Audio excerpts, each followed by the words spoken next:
আসসালামু আলাইকুম সুপ্রিয় শিক্ষার্থীরা, আশা করি তোমরা সবাই ভালো আছো এবং সুস্থ আছো। তোমাদের সামনে আর কয়েকদিন পরেই কুমিল্লা বিশ্ববিদ্যালয়ে ভর্তি পরীক্ষা। আজকের এই ক্লাসটিতে আমরা এক ক্লাসে physics first part, second part, দুই পার্টেরই একবারে 2015 সাল পর্যন্ত কুমিল্লা বিশ্ববিদ্যালয়ের প্রশ্নগুলো সলভ করব। তো 2020 সাল থেকে তো অ্যাকচুয়ালি জিএসটি ছিল, তো তখন কুমিল্লা বিশ্ববিদ্যালয়ে তো আলাদা ভর্তি পরীক্ষা হয় না, জিএসটি আন্ডারে ছিল। তো তার মানে কুমিল্লা বিশ্ববিদ্যালয়ের আলাদা প্রশ্ন তুমি পাবা 2019 থেকে 2008 পর্যন্ত আর কি, ঠিক আছে, একবারে 2000 সাল বা ওই সময় পর্যন্ত। তো 2015 পর্যন্ত সলভ করলে এনাফ, এর আগেরগুলো আসলে দরকার হবে না, কারণ ওগুলো ম্যাক্সিমামই পুরাতন সিলেবাসের ছিল এবং ওগুলো এখন খুব একটা প্রাসঙ্গিক না। তো আমরা 2015 সাল পর্যন্ত ইনশাল্লাহ আজকে সলভ করে ফেলবো। তো শুরু করা যাক। সর্বপ্রথম যে এমসিকিউটা দেখো, এখানে কি বলা হয়েছে যে কোনটি ঘূর্ণায়মান বস্তুর গতিশক্তি। তো ফার্স্ট অফ অল, ঘূর্ণায়মান একটা বস্তুর গতিশক্তি তুমি ইজিলি আইডেন্টিফাই করতে পারবা তুমি যদি আগে নর্মাল গতিশক্তি নিয়ে ভালো একটা আইডিয়া থাকে। আমরা জানি ই কে সমান সমান কি, হাফ এম ভি স্কোয়ার। এটা কিসের ফর্মুলা? রৈখিক গতিশক্তির। এটা কৌণিকের ক্ষেত্রে কি হবে? কৌণিকটাকে যদি আমি ই কে প্রাইম নাম দেই, রৈখিকে যেটা এম, কৌণিকে সেটা আই। রৈখিকে যেটা এম, কৌণিকে সেটা কি, জড়তা ভ্রামক আই। রৈখিকে যেটা ভি, কৌণিকে সেটা ওমেগা। অর্থাৎ আমরা যেটাকে রৈখিক বেগ বলে থাকি, কৌণিক বেগ বলে সেটা ওমেগা। তাহলে এটা ফর্মুলাটা কি দাঁড়াচ্ছে? Half I omega square. So option B হবে গিয়ে আমাদের সঠিক উত্তর। 2 নম্বর প্রশ্ন, নিচের কোন দুটি রশ্মি একই ধর্ম প্রদর্শন করে? একই ধর্ম, তো একটু ভালো মতো আগে পড়ো। এক্স রে এবং আলফা একই ধর্ম। আলফা কিন্তু পজিটিভ, এক্স রে কিন্তু কোনো হচ্ছে আমাদের পজিটিভ বা নেগেটিভ কিছুই না। আবার এক্স রে কিন্তু আলোর বেগে চলে, আলফা কিন্তু আলোর বেগে চলে না। সো এটা কারেক্ট না। বিটা কিন্তু অ্যাকচুয়ালি নেগেটিভ। গামা কিন্তু আলোর বেগে চলে, এক্স রে আলোর বেগে চলে। আবার গামার কিন্তু ভর নাই, এক্স রেও ভর নাই। সো এই সেন্সে এরা কিন্তু সাদৃশ্য। পরবর্তী প্রশ্ন, গাছের একটি আপেল পৃথিবীকে F1 বলে আকর্ষণ করতেছে। ধরা যাক এটা একটা আপেল আর এটা হচ্ছে পৃথিবী, ও ওর দিকে আকর্ষণ করতেছে F1 বলে, পৃথিবী আপেলকে F2 বলে আকর্ষণ করতেছে। তাহলে পৃথিবী আপেলটাকে আকর্ষণ করতেছে F2 বলে। তো মানের দিক দিয়ে তারা সমান, কিন্তু দিকের দিক দিয়ে তারা নেগেটিভ। তাহলে এটা আমরা এভাবে বলতে পারি যে F1 is equal two minus of F2। তাহলে এটা কি হবে বলতো? যদি আমরা ডিরেকশনের কথা বলি তাহলে মাইনাস হবে, আর যদি মানের কথা বলি তাহলে সেক্ষেত্রে কি হবে? F1 is equal two minus of F2 হবে না, তখন F1 ইজ ইকুয়াল টু শুধু F2 লিখে দিবা। ক্লিয়ার? আচ্ছা, সো তাহলে মান যদি বলি F1 is equal two F2, শুধুমাত্র মানের কথা বললে, ঠিক আছে? তাহলে আনসারটা পেয়ে গেলাম অপশন সি। পরবর্তী প্রশ্ন, 3 into D square x DD square plus 48x is equal to 0 সমীকরণ দ্বারা বর্ণিত সরল দোলকের কৌণিক কম্পাঙ্ক কত? তো আমাদেরকে আগে জানতে হবে ব্যবকলনের সমীকরণটা কি। সমীকরণটা হচ্ছে D square x DT square plus omega square x is equal to 0। এটা হচ্ছে ব্যবকলনের সমীকরণ।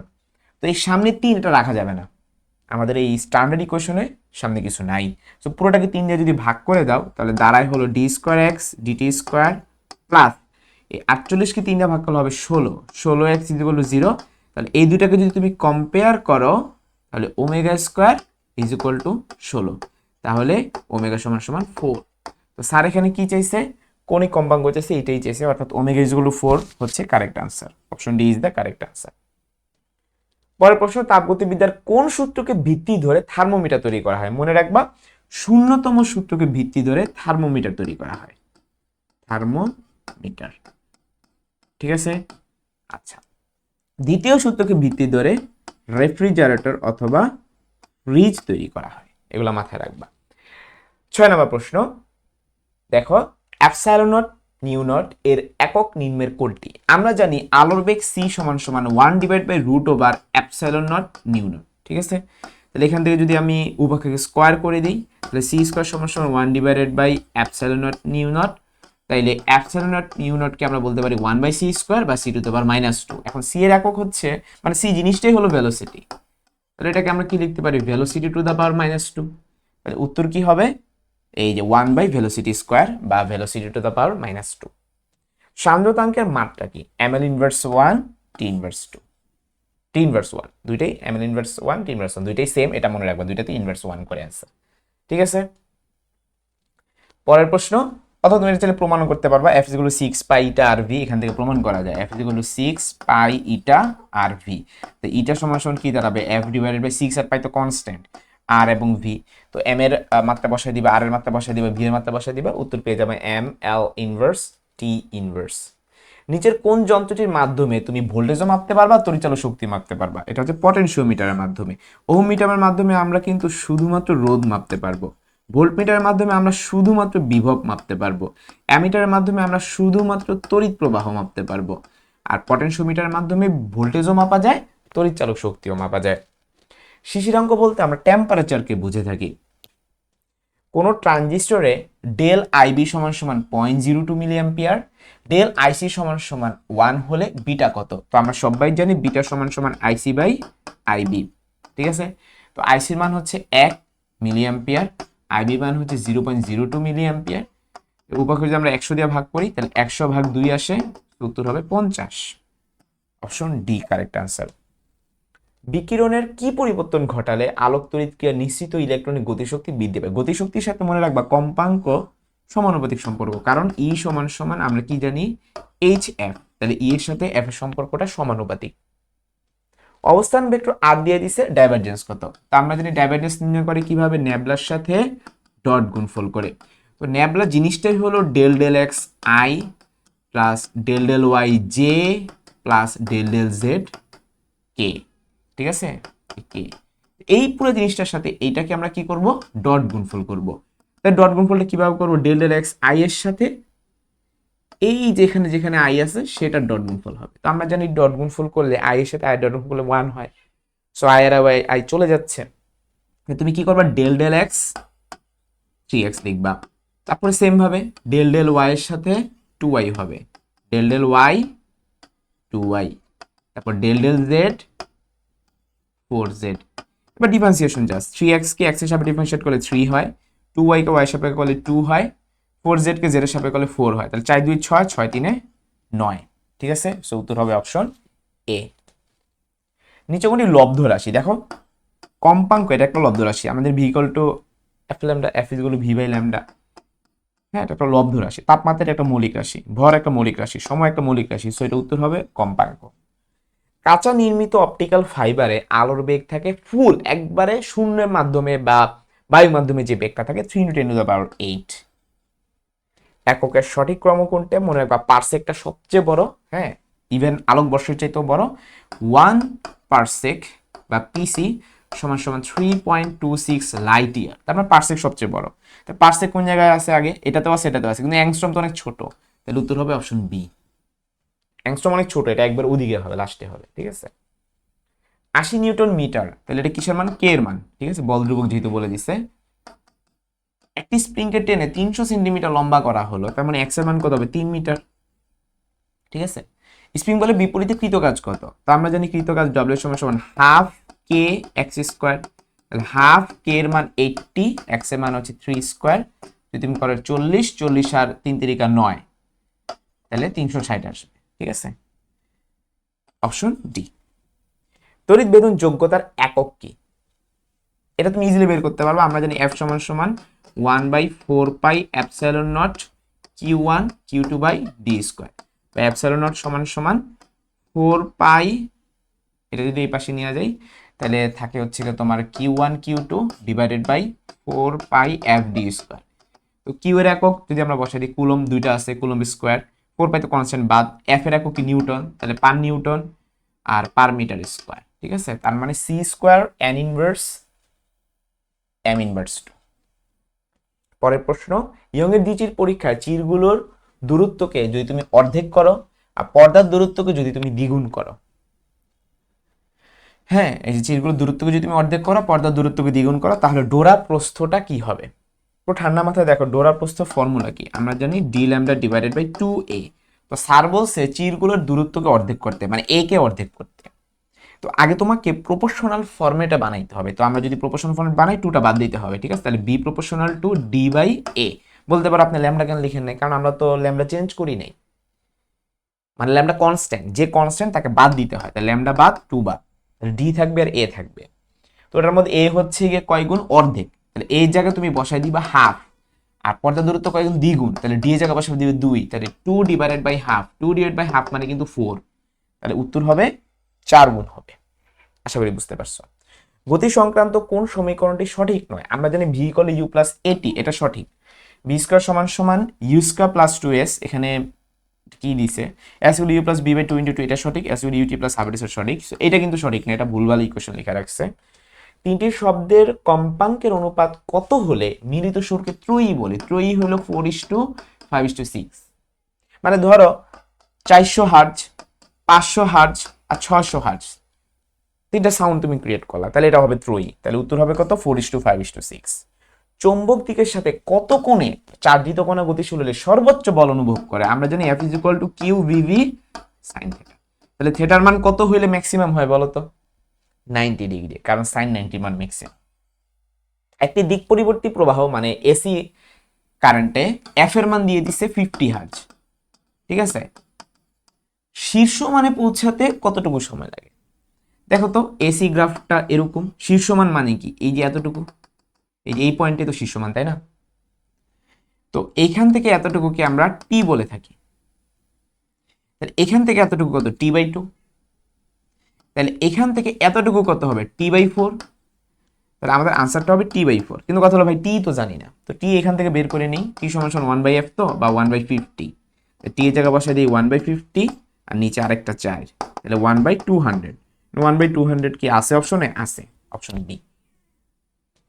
পরের প্রশ্ন, একটি ট্রেন 200 মিটার পার সেকেন্ড অর্থাৎ ইউ এর মান 20 মিটার পার সেকেন্ড আদি বেগে 5 মিটার পার সেকেন্ড স্কয়ার সমত্বরণে চলছে। ট্রেনটি যখন 50 মিটার পথ অতিক্রম করে তখন তার বেগ কত? দেখো তো ইউ এ এস ভি কোন সূত্র হতে পারে? একটাই সূত্র, ভি স্কয়ার সমান সমান ইউ স্কয়ার প্লাস 2as। তাহলে ভি সমান সমান কত হবে, √, ইউ এর মান যেহেতু 20, তাই 20 কে স্কয়ার করবা, এর মান 2, এস এর মান 50, তাহলে 4 × 50 200, আর এখানে কত 400, 200 400 600, তাহলে √, 600 আসতেছে। আমরা আরেকবার বলি, আদিবেগ দিছে, ত্বরণ দিছে, ট্রেনটি যখন 50 মিটার পথ অতিক্রম করবে তখন এর বেগ কত? তো ভি স্কয়ার সমান সমান you square plus 2s, you এর মান হচ্ছে 20, তাহলে 20 টা স্কয়ার করলে 400 প্লাস 2as, 2 ইনটু এর মান হচ্ছে, আচ্ছা এর মান 2 না তো, এর মান 5, এটা 5 হবে, এটা 5 হবে। তাহলে 5 2 10, 10 × 50 500, আর এখানে 400 900, 900 কে রুট করলে 30 হয়। সো কারেক্ট আনসার হবে অপশন বি। একটি উত্তল লেন্সের ফোকাস দূরত্ব f সমান সমান 25 সেন্টিমিটার, লেন্স হতে 25 সেন্টিমিটার দূরে, তার মানে ইউ সমান সমান 25 সেন্টিমিটার। বিম্বের দূরত্ব কত? তো আমরা সবাই জানি 1/f সমান সমান 1/u প্লাস 1/v। তো 1/25 সমান সমান 1/25 প্লাস 1/v, এটা কাটাকাটি চলে গেলে 1/v = 0। 1/v = 0 হয় মানে কি, v = ইনফিনিটি। তাহলে অপশন ডি হবে গিয়ে সঠিক উত্তর। পরের প্রশ্ন, কোন স্থানে ভূচৌম্বক ক্ষেত্রের মান হলো 20 মাইক্রো টেসলা এবং বিনতি হচ্ছে 45 ডিগ্রি। ওই স্থানে ভূচৌম্বক ক্ষেত্রের আনুভূমিক উপাংশের মান কত? দেখো আমরা যদি একটা ত্রিভুজ আঁকি, আনুভূমিক উপাংশে যদি আমি এক্স নাম দিই, আর ভূচৌম্বক ক্ষেত্র হচ্ছে 20 মাইক্রো টেসলা, এটাকে যদি আমরা মাইক্রো টেসলা বলি, আর অ্যাঙ্গেল যদি 45 ডিগ্রি হয়, তাহলে বলো তো এক্স এর মান কত? খুবই সহজ, কবরে ভূততি। তাহলে এক্স সমান সমান কবরে ভূততি মানে cos 45 ডিগ্রি, এভাবে লেখা যাবে cos 45 ডিগ্রি, ভূত মানে x, অতি মানে হচ্ছে 20 মাইক্রো টেসলা, বা x সমান সমান, তো আমরা জানি cos 45 এর মান হচ্ছে 1/√2, তাহলে কত হবে 1/√2 গুণন 20 মাইক্রো টেসলা। তো এটা ক্যালকুলেশন কঠিন কিছুই না, 20 কে তুমি 10 × 2 লিখতে পারো, আর 2 কে তুমি 2টা √2 লিখতে পারো, ঠিক আছে? ওকে, মাইক্রো টেসলা, তার মানে √2 এর মান হচ্ছে 1.4, এটার সাথে 10 গুণ করলে 14.14 আসবে, তো উত্তর হবে 14.14 মাইক্রো টেসলা। এই যে অপশন এ, শুধুমাত্র 14 যেটা আছে সেটা দাগা দিবা, 0.14 না থাকলেও সমস্যা নেই। 6 কেজি ভরের একটা বন্দুক হতে 0.01 কেজি ভরের একটি গুলি 600 মিটার পার সেকেন্ড বেগে বের হয়ে গেল, বন্দুকের পশ্চাৎ বেগ কত?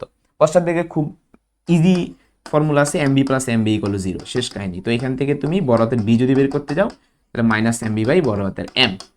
ছোট হাতের এম হচ্ছে 0.01, ভি হচ্ছে বেগ 600, আর বড় হাতের এম হচ্ছে গিয়ে 6। ঠিক আছে, এখন সব কেজিতে আছে আলহামদুলিল্লাহ, তার কোনো সমস্যা নেই। তো 600কে আমরা যদি 6 দিয়ে কাটাকাটি করি 100, 100 সাথে 0.01 গুণ করলে 1। ঠিক আছে, তো পশ্চাৎ বেগ হওয়ার কারণে মাইনাসটা পশ্চাৎ বেগকে ইন্ডিকেট করতেছে, উত্তরটা হবে 1, অপশন এ। 1 AMU ভরের সমতুল্য শক্তি মুখস্থ 931 মেগা ইলেকট্রিক ভোল্ট। নিচের কোনটি সরল দোলন গতির বৈশিষ্ট্য নয়? বৈশিষ্ট্যই না, ঠিক আছে, সরল দোলন গতির বৈশিষ্ট্য না। ত্বরণ সর্বদা সরণের সমানুপাতিক।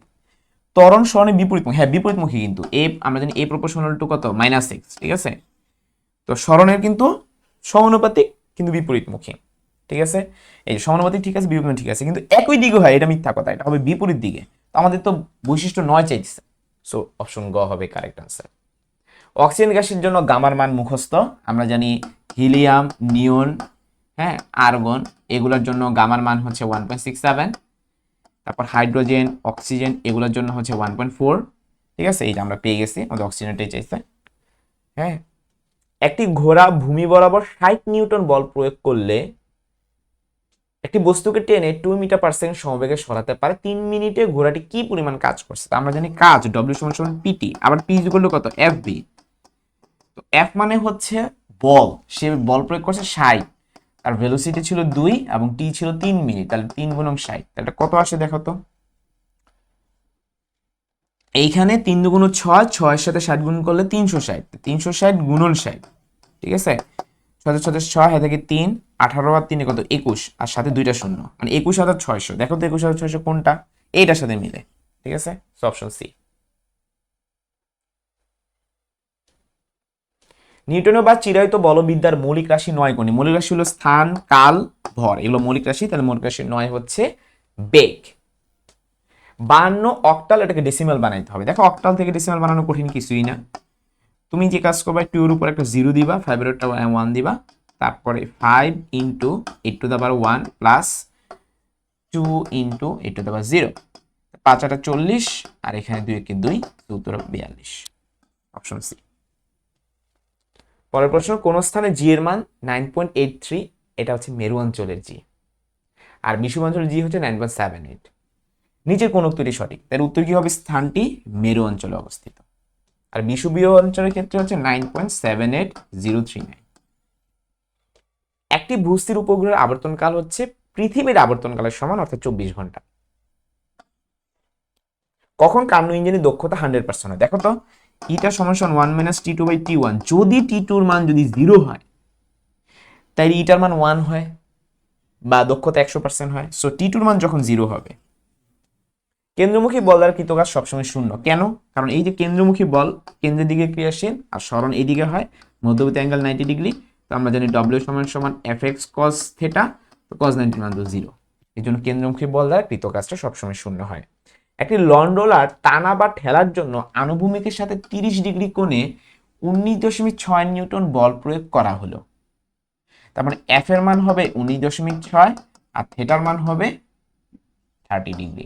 বলছে টানার সময় ওজন ঠেলা অপেক্ষা কত কম হবে? তার মানে তুমি টানার জন্য আগে জানা লাগবে, টানার ক্ষেত্রে আমাদের ফর্মুলা কি ছিল? ডব্লিউ প্লাস, ঠেলার চেয়ে আমরা জানি টানা সহজ, তাহলে প্লাস না, এটা মাইনাস হবে আর কি। হ্যাঁ, W minus F sine theta, এটা হচ্ছে টানা। আর ঠেলার ক্ষেত্রে কি ছিল? আমরা যদি ঠেলার কথা বলি, ঠেলার ক্ষেত্রে হচ্ছে ডব্লিউ প্লাস। এখন আমরা দুটো বিয়োগ করব, কারণ যে বলে দিছে কত কম হবে, তো বিয়োগ করলে মাইনাস ডব্লিউ ডব্লিউ কাটাকাটি, এটা প্লাস হয়ে যাবে, এটা হয়ে যাবে 2f sin থিটা। তো এফ এর মান দিয়ে দিছে 19.6, আর সাইন থেটার মান দিয়ে 30 ডিগ্রি, সাইন 30 এর মান অ্যাকচুয়ালি হাফ, তাহলে 2 আর হাফ কাটাকাটি গেলে উত্তর থাকে 19.6। আনসার হবে 19.6 নিউটন। যেসব তরল কাচকে ভেজায় না, তাদের স্পর্শকোণটা 90 ডিগ্রির চেয়ে বড় হয়, অর্থাৎ স্থূলকোণ হয়ে থাকে, তাই 90 ডিগ্রির চেয়ে বড়। তিনটি ধারকের ধারকত্ব যথাক্রমে 1, 2 এবং 3, এদেরকে প্রথমে শ্রেণীতে এবং পরে সমান্তরাল সমবায় যুক্ত করা হলো। দুই ক্ষেত্রে তুল্য ধারকত্ব অনুপাত কত? দেখো শ্রেণীতে যখন যুক্ত করছে তখন কি হবে? 1 inverse plus 2 inverse plus 3 inverse whole inverse না? ওই যে 1/CS = 1/C1 plus 1/C2 plus 1/C3, এরপর হোল ইনভার্স হয়ে যায়, এটা আমি লিখছি। এটা হচ্ছে যখন আমরা এগুলাকে কিভাবে রাখবো, শ্রেণীতে রাখবো। ঠিক আছে, তো এটা ক্যালকুলেশন করা কঠিন কিচ্ছু না, তুমি এটা হাতে হাতে চাইলে করে নিতে পারো যে 1/1 প্লাস 1/2 প্লাস 1/3। ঠিক আছে, এটা তাহলে কত আসে, লসাগু 6 নিলে 6 যোগ 3 যোগ 2, 9 2 11, 11/6। এটাকে আবার যদি উল্টায় দাও তাহলে 6/11 আসবে। ঠিক আছে, আর যদি তুমি এগুলোকে সমান্তরালে রাখো তাহলে সব যোগ হয়ে যাবে, তাহলে 1 যোগ 2 যোগ 3, এটা 6 আসবে। তো বলছি দুই ক্ষেত্রে অনুপাত করতে, তার মানে 6/11 অনুপাত 6, তাই 6 6 কাটাকাটি যায়, গেলে 1:11 থাকে। তো উত্তর হবে অপশন বি। কোনো পরিবর্তী প্রবাহে মানে এসি প্রবাহে শীর্ষ মান যদি 10 হয়, গড় মান কত? আমরা জানি গড় মানের সূত্র হচ্ছে 0.67 ইন্টু শীর্ষ মান। তো শীর্ষ মান তো দিয়েছে 10, তাহলে উত্তর হবে কত? 6.37। সোজা। ভেদন ক্ষমতার ক্রম অনুসারে আলফা কণা, বিটা কণা, গামা রশ্মির হ্যাঁ বিকিরণগুলো সাজানো হয়। আমরা জানি সবচেয়ে বেশি ভেদ করতে পারে হচ্ছে গামা, তাহলে গামা থাকবে সবচেয়ে বড়। ঠিক আছে, তারপর ভেদ করতে পারে হচ্ছে বিটা, তারপর ভেদ করতে পারে হচ্ছে আলফা। ওকে, তাহলে ভেদের দিক দিয়ে আমরা জেনে গেলাম যে গামা, বিটা, নাকি না না না, গামার পরে আলফা তারপরে বিটা। ঠিক আছে, ভেদের দিক দিয়ে গামা, তারপরে আলফা, তারপরে বিটা। নিচের কোনটি ফোটনের ধর্ম নয়? ফোটনের ধর্ম হচ্ছে চার্জহীন, আলোর বেগে চলে, এর স্থির ভর শূন্য, এর ভরবেগ নেই, এটা মিথ্যা কথা, ওর একটা ভরবেগ আছে। একটি তেজস্ক্রিয় পদার্থের অর্ধজীবন 10 দিন, তার মানে 10 দিনে সে অর্ধেক হয়ে যায়। আগে ছিল 2 কেজি, ফার্স্টে ছিল 2 কেজি, তো 10 দিন পরে গিয়ে 10 দিন পরে গিয়ে হ্যাঁ 10 দিন পরে গিয়ে সে হয়ে যায় 1 কেজি। ঠিক আছে, 1 কেজি। আবার 10 দিন পরে গিয়ে সে হয়ে যায়, সরি, আবার অর্ধেক হয়ে যায়, সে হাফ কেজি হয়ে যায়। আবার 10 দিন পরে সে আরো হাফ কেজি, আরো অর্ধেক হয়ে যাবে। 0.5 কে অর্ধেক করলে আমরা 0.25 কেজি বলতে পারি। তাহলে দেখো তো মোট কয় কেজি, 10 10 10, তার মানে 30 দিনে পরে সে কত, 0.25 কেজি হইলো। ঠিক না, 30 দিন পরে 0.25 কেজি। সো এখানে এটাই চাইছে 1 মাস পরে কতটুকু অবশিষ্ট থাকবে। তো 1 মাস পরে তার অবশিষ্ট থাকবে 0.25, মানে 1/4 কেজি অবশিষ্ট থাকবে। এর মান কত হলে অমুক এবং অমুক ভেক্টরদের পরস্পর লম্ব হবে? দুইটা ভেক্টর পরস্পর লম্ব হওয়ার শর্ত হচ্ছে তাদের ডট গুণফলটা 0 হবে। তাহলে তুমি 2 এর সাথে 3 গুণ দাও, 3 দুগুণ 6, মাইনাস এর সাথে 1 গুণ দাও, মাইনাস এ, 3 এর সাথে 3 গুণ দাও, 3 3 9, তাহলে মাইনাস এ কোই পাশে নিয়ে গেলে প্লাস এ হবে, 6 আর 15 যোগ 6 আর 9 যোগ করলে 15 হবে। পরের প্রশ্ন, কোন কণা ঈশ্বর কণা নামে পরিচিত? Higgs boson.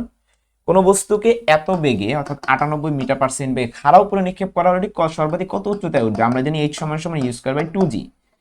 ঠিক আছে, তার মানে 98 গুণন 98 ডিভাইডেড বাই 2 ইন্টু 9.8, এটা কাটাকাটি করলে 10 হয়, 10 আর 2 কাটাকাটি করলে 5 হয়, 5 আর 40, 0 হাত থেকে 4, 45 টাকা কত, 49, সো উত্তর হবে 490 metre. So the correct answer is 490 metre. চৌম্বক দৈর্ঘ্য এবং জ্যামিতিক দৈর্ঘ্যের অনুপাত কত? তো চৌম্বক দৈর্ঘ্য এবং জ্যামিতিক দৈর্ঘ্যের যে অনুপাতটা, এই অনুপাতটা তোমাদের মুখস্থ রাখতে হবে 0.85। ঠিক আছে, মানে চৌম্বক দৈর্ঘ্য সমান সমান 0.85 ইন্টু জ্যামিতিক দৈর্ঘ্য। পরের প্রশ্ন দেখো কি বলা হয়েছে। আমাদের পরবর্তী প্রশ্নে বলা হয়েছে যে তরঙ্গ এক স্থান থেকে অন্য স্থানে কি স্থানান্তরিত করে? হ্যাঁ, তরঙ্গ এক স্থান থেকে অন্য স্থানে কিন্তু শক্তি স্থানান্তরিত করে, সেই শক্তিকে কি করে এক জায়গা থেকে আরেক জায়গায় সে পাঠায় দেয়। ঠিক আছে, সে শক্তি স্থানান্তরিত করে। ওকে, সে কি করে থাকে বলতো? সে শক্তিকে স্থানান্তরিত করে ফেলে এক জায়গা থেকে আরেক জায়গায়। সে কি স্থানান্তরিত করে? সে শক্তিকে স্থানান্তর করে। তাহলে এটা আনসার কি হবে? শক্তি। ওকে, তাহলে এটা আমরা দাগাই ফেলি, শক্তি। পরের প্রশ্ন, একটি ডায়াচুম্বক পদার্থের ক্ষেত্রে নিচের কোনটি সঠিক? ডায়াচুম্বকের ক্ষেত্রে এখানে যে অপশনগুলো ছিল কোনোটাই সঠিক ছিল না, অর্থাৎ এটা স্কিপ, এটা আনসারটা স্কিপ। একজন শিকারী 50 মিটার দূরে অবস্থিত 5 মিটার উঁচু একটি দেয়ালে বসে থাকা পাখিকে লক্ষ্য করে 30 মিটার পার সেকেন্ড বেগে একটি বুলেট ছুড়ল। বুলেটের নিক্ষেপণ কোণ 60 ডিগ্রি হলে উহা কত সময় শূন্য ছিল? তো প্রাসের ক্ষেত্রে কত সময় শূন্য ছিল সেটা বের করার সূত্র হচ্ছে 2v0 sin θ ডিভাইডেড বাই জি।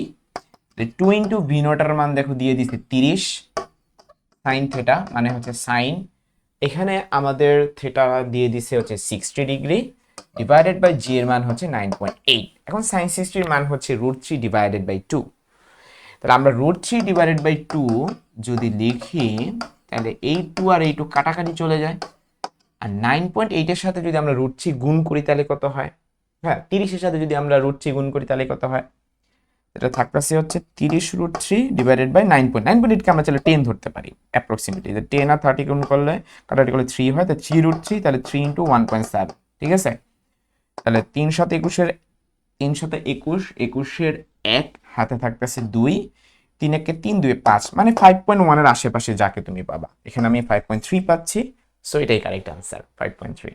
ওকে, পরের প্রশ্ন, সমান ধারকত্বে 4টি ধারকের শ্রেণী সমবায় থাকাকালীন তুল্য ধারকত্ব সমান্তরাল সমবায় থাকাকালীন তুল্য ধারকত্বের কত গুণ? দেখো, 4টা যদি শ্রেণীতে থাকে, তো মনে রাখবা শ্রেণীতে যদি থাকে তাহলে সূত্র হয় এরকম, 1/cs সমান 1/c1 plus 1/c2 plus 1/c3 plus 1/c4। এবং সবাই যদি সেম হয়, সবাই যদি c হয়, 1/c plus 1/c plus 1/c plus 1/c মানে কি 4/c। এটা যদি তুমি উল্টায় দাও তখন সেটা কি আসে? c/4। তাহলে এটা গেল গিয়ে সিরিজে থাকলে, আর প্যারালালে থাকলে কি হবে? সব যোগ হয়ে যাবে। প্যারালালে থাকলে সেটা হয়ে যাবে 4c। তাহলে কত গুণ হলো বলো তো? c/4 ভাগ 4c। c কাটাকাটি গেলে 1/4 ভাগ 4 বা 1/16, ঠিক কিনা? সো তাহলে আমরা উত্তরটা বলতে পারি যে 1/16 গুণ। ক্লিয়ার? উত্তরটা কত হবে? 1/16 গুণ। মাইকেল ফ্যারাডে কত খ্রিস্টাব্দে তড়িৎ চৌম্বক আবিষ্কার করেছিলেন? 1831 খ্রিস্টাব্দে। বাইনারি এত ডেসিমেল কত? 10111। এটাকে আমরা যদি ডেসিমেলে কনভার্ট করতে যাই, এভাবে করতে পারি ডিরেক্টলি। এটাকে 0, এখানে হচ্ছে 0 না, অ্যাকচুয়ালি 1 2 4 8 16 এভাবে আমরা করে ফেলতে পারি। তো এখানে 1 আছে, তো 1 লিখলাম। 2 মানে যতগুলো 1 থাকবে সবগুলোর উপরে ডিজিটগুলো নিবা। তাহলে 1 এর উপর 2 আছে, নিলাম। 1 এর উপর 4 আছে, নিলাম। এটা 0, সো এটা নিব না। 1 এর উপর 16 আছে, নিলাম। তা 16 4 যোগ করলে 20, 20 আর 3 যোগ করলে 23। তো এটা আনসারটা হবে 23। আশা করি বুঝতে পারছি। পরের প্রশ্ন, কত নিক্ষেপণ কোণে নিক্ষিপ্ত বস্তুর পালা সর্বাধিক হয়? আমরা জানি r সমান সমান v0 square sin 2 theta divided by g। তো এইটাকে আমি ম্যাক্সিমাম করতে চাই। তো সাইন কত ম্যাক্সিমাম হয় বলো তো? সাইন 90 ডিগ্রি হচ্ছে ম্যাক্সিমাম। তার মানে sine 2 theta is equal to 90 degree. ঠিক আছে, ইজ ইকুয়াল টু হচ্ছে সাইন 90 ডিগ্রি। এটাই হচ্ছে আমাদের ম্যাক্সিমাম ভ্যালু। তার মানে 2 থিটা হচ্ছে 90 ডিগ্রি। তাহলে থিটা সমান সমান কত? 45 ডিগ্রি। আমরা 45 ডিগ্রি কোণে নিক্ষেপ করলে সেটা ম্যাক্সিমাম ডিস্টেন্স অতিক্রম করবে। ঠিক আছে, মহাকর্ষ বলের বাহক হচ্ছে গ্রাভিটন। মহাকর্ষ বলের গ্রাহক কি? এখানে অপশনগুলো মিস গেছে আর কি। ঠিক আছে, এই জন্য আমি সামনেটা চলে যাচ্ছি। আয়তন গুণাঙ্কের বিপরীত রাশি কোনটা? সংনম্যতা। আয়তন গুণাঙ্কের বিপরীত রাশি হচ্ছে সংনম্যতা। একটি তরঙ্গমুখের কণাগুলোর মধ্যে দশা পার্থক্য কেমন? দেখো, তরঙ্গমুখের কণাগুলো এইভাবে আগায়। ঠিক আছে, তাহলে তাদের তো দশা পার্থক্যই নেই, 0 ডিগ্রি। তারা সমদশায় থাকে। ঠিক আছে, সো উত্তরটা হবে 0 ডিগ্রি। আশা করি তোমরা বুঝে ফেলছো। সো আমরা প্রায় 17, এটা 2016 সালে একটা প্রশ্ন ছিল, সর্বশেষ কোয়েশ্চেন। তো এটা আমাদের সলভ হয়ে গেল। প্রায় 60টা প্রশ্নের মতো আমরা সলভ করে ফেলছি। আশা করি তোমরা পুরো ক্লাসটা খুব সুন্দর মতো বুঝে ফেলছো। তোমাদের যদি কোনো ধরনের কনফিউশন থাকে অবশ্যই কমেন্ট সেকশনে জানাবা। তো কুমিল্লা বিশ্ববিদ্যালয়ের প্রশ্ন আমরা ওভারঅল অ্যানালাইসিস করে যেটা বুঝলাম, প্রশ্নগুলো চট্টগ্রাম বিশ্ববিদ্যালয়ের মতোই আসে। কোনো কঠিন প্রশ্ন আমরা পাই নাই। যা আছে সব কটাই হচ্ছে বইয়েরই রেডিমেড কোয়েশ্চেন, বইয়েরই মানে ছোট ছোট সূত্রের কোয়েশ্চেন। হ্যাঁ, বড় কোনো সূত্রের কোনো কোয়েশ্চেন ছিল না। সো তোমরা মূল বইটা ভালো মতো পড়ো, চ্যাপ্টার শেষে এমসিগুলো ভালো মতো পড়ো, মেডিকেল স্টাইলে কিছু প্রিপারেশন নাও, চট্টগ্রাম বিশ্ববিদ্যালয় স্টাইলে কিছু প্রিপারেশন নাও, ভার্সিটি স্টাইলে প্রিপারেশন নাও। সো সবার জন্য শুভকামনা রইল। আসসালামু আলাইকুম।